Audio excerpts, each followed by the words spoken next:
সন্তু, এবার যে খবর আমরা নজর রাখবো, ভোটে বুথে যথেষ্ট নিরাপত্তা না থাকলে ভোট করাতেই যাবেন না সরকারি কর্মচারীদের একাংশ।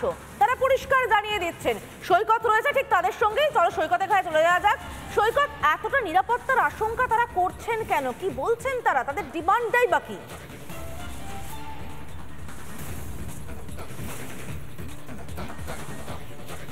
দেখো, সরকারি কর্মচারীদের একটি সংগঠন শিক্ষানুরাগী ঐক্যমঞ্চ তারা এই দাবি করেছে। আরও একটি সংগঠন সংগ্রামী যৌথ মঞ্চ, যারা বকেয়া ডিএ সহ বিভিন্ন দাবি নিয়ে বিগত 435 দিন ধরে অবস্থান করছেন, তারাও কিন্তু একই দাবি করেছিলেন পঞ্চায়েত ইলেকশনের সময়। আমি সরাসরি এই মঞ্চের আহ্বায়ক তার কাছে চলে যাব। শিক্ষানুরাগী ঐক্যমঞ্চ যে দাবি করেছে, তারা বলেছে কেন্দ্রীয় নিরাপত্তা বাহিনী না থাকলে সেই বুথগুলোতে তারা ভোটের ডিউটি বয়কট করছে। আপনারাও তো অলমোস্ট একই দাবি করেছিলেন পঞ্চায়েতে, লোকসভাতেও কি সেই দাবি করছেন? আমরা এই বিষয়ে এখন পর্যন্ত কোনো সিদ্ধান্ত নিইনি, কারণ অফিসিয়াল আমাদের সাথে যে লাস্ট কমিউনিকেশন হয়েছিল সেখানে বলা হয়েছিল যে সমস্ত বুথে কেন্দ্রীয় বাহিনী থাকবে। সেটা আমরা আগামীকাল হয়তো নির্বাচন কমিশনে যাব, গিয়ে পরে সেটার কনফার্মেশন চাইব।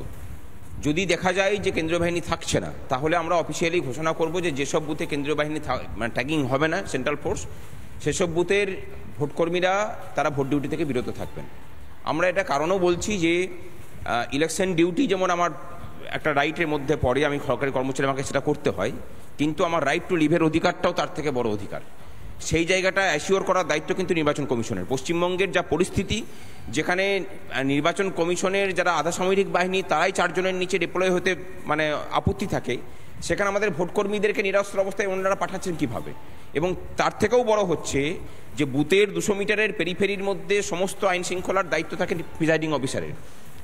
নিশ্চিতভাবে সেই কারণে প্রিজাইডিং অফিসারকে দেখতে হবে। এবং ভাস্কর বাবুরা যে ভয় পাচ্ছেন যে এরপর যদি কোনো অশান্তি হয় তখন তাদের বাঁচাবে কে? শিক্ষানুরাগী ঐক্যমঞ্চের সাধারণ সম্পাদক কিঙ্কর অধিকারী তিনিও ঠিক সেই ভয়ের কথাটাই বললেন, শুনুন।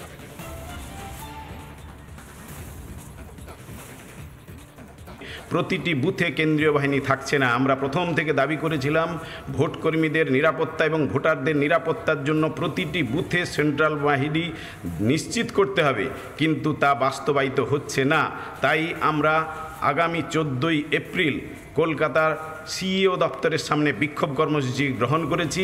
আমরা পরিষ্কার জানিয়ে দিতে চাই যে যেসব বুথে কেন্দ্রীয় বাহিনী থাকবে না সেই সব বুথে ভোটকর্মীরা ডিউটি বয়কট করবেন। এই দাবিতে